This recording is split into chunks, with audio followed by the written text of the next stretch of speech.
Hi guys, welcome back to my channel. మంచిగా ఎండకు కూర్చుంది అనుకుంటున్నారు కదా. సమ్మర్ టైంలో ఎండకు కూర్చుంటే మాడిపోతాము. దేనికి కూర్చున్నానంటే కాపలాగా కూర్చున్నాను అనమాట. రీసెంట్ టైమ్స్లో యూట్యూబ్లో స్క్రోల్ చేస్తుంటే నాకు dosa mixer powder, idli mixer powder అయితే కనిపిస్తున్నాయి. నేను కూడా ఒకసారి ట్రై చేద్దాం, ఈజీగా అయిపోతుంది, ఎమర్జెన్సీ టైంలో ఈజీగా ఉంటుంది కదా అనేసి నేను కూడా ట్రై చేద్దాం అనేసి మినపగుండ్లని, రైస్ని వాష్ చేసి ఇలా ఎండకైతే ఆరబోసాను. నేను ఆరిపోసిన 3 మినిట్స్‌కే చీమలైతే స్టార్ట్ అయిపోయినాయి. దగ్గరుండి చీమలు రాకుండా చూసుకుంటూ ఇలా కూర్చున్నాను.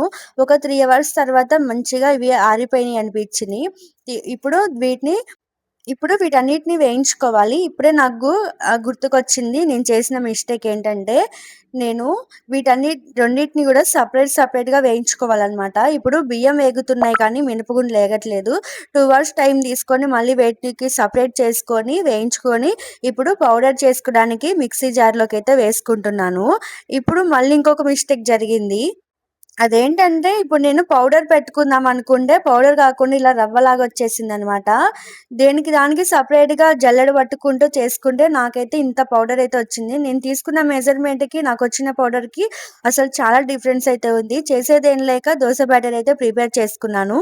ఈ దోస బ్యాటర్‌ని 8 అవర్స్ అయితే ఫర్మెంట్ అవ్వాలని చెప్పారు. నేను 8 అవర్స్ ఉంచినా కూడా అసలు నాకు ఫర్మెంట్ కాదు కదా, ఏది కూడా కాలేదు. సేమ్ ఎలా ఉందో అలానే ఉంది. దీంట్లో నేను చేయాల్సిన అన్ని ఇంగ్రీడియెంట్స్ యాడ్ చేశాను.